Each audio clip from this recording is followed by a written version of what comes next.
always like to start out with what empathy is not. Because again, 25 years ago, I was working at a computer software company, and I was in sales, and I just thought, empathy was a bunch of hooey, because I thought that it's hugs. It's not hugs.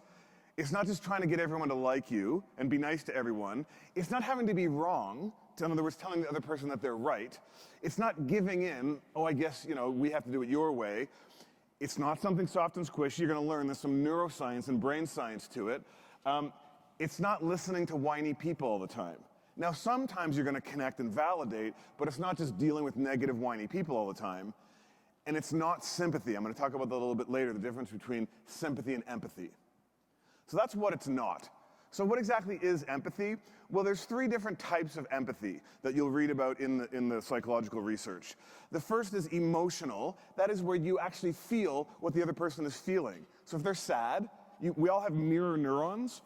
So when we experience someone's emotions, those mirror neurons actually fire up the emotions in ourselves. So if they're sad, you feel sad. If they're enthusiastic, suddenly you feel enthusiastic. By the way, I know a lot of you, are in sales or have sales within your retail businesses. I heard a great definition of a sale once. A sale is the transfer of enthusiasm from the mind of the salesperson to the mind of the customer. And we can transfer enthusiasm. All right, then there's our cognitive empathy, which is where we think about the other person's perspective. Gosh, why might they be struggling with something we're asking them to do? Why might they be avoiding something? So we think about it. And then finally, you have compassionate empathy, because you can feel what another person's thinking. You can think about cognitively what they're thinking, but you could not care. So compassion is actually having a feeling of care for that person. So there's your straight definition of empathy. All right, so what's our plan? What's the business case? Because again, I always like to know the ROI, the why behind something. Well, in the case of innovation, and you can read these statistics, when people feel their leaders are more empathetic, they're more willing to step in with new ideas. They're more willing to take a risk to try something new.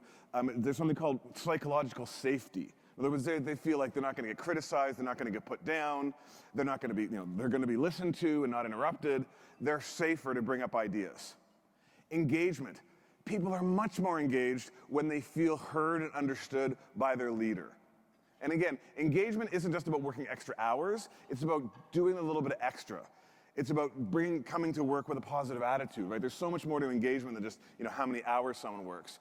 And finally, retention, this is key for all of you in your businesses, is again, the empathy of a leader will significantly drive up retention. One interesting example of the impact empathy can make is I've delivered this training to surgeons. Now, you want your surgeon pretty high in their IQ and technical skills, right? Who cares about the emotional intelligence of a surgeon? Well, for the surgeons, there was a study that showed that surgeons who are high in empathy get sued less often. Makes sense, right? You bet they paid attention after that?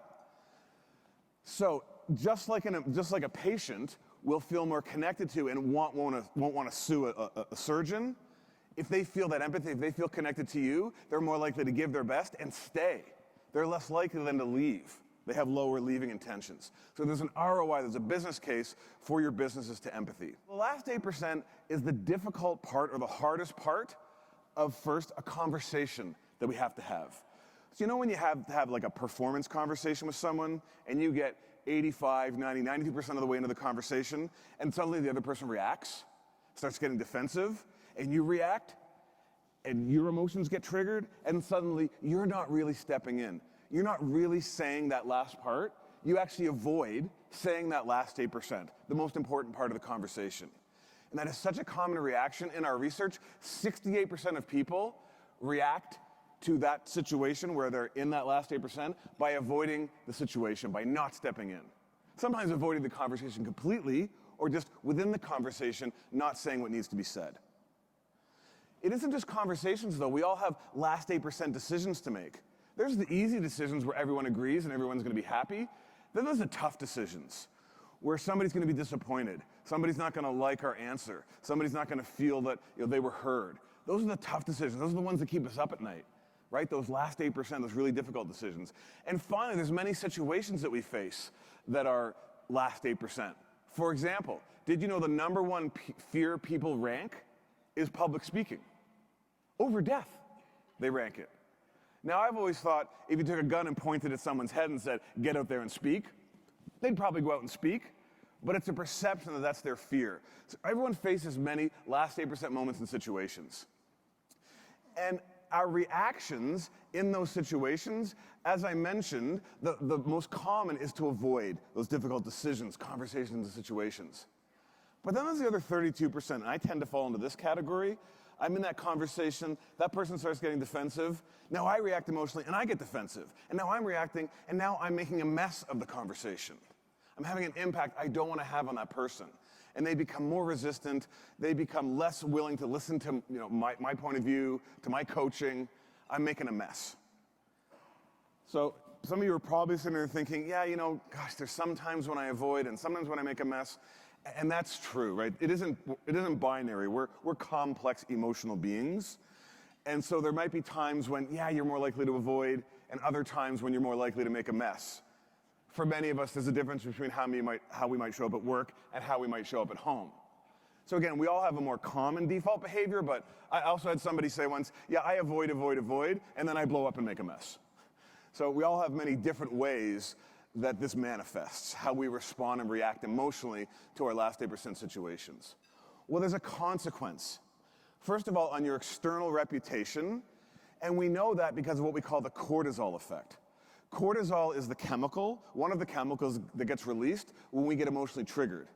One of the things cortisol does is it causes memories to sear in.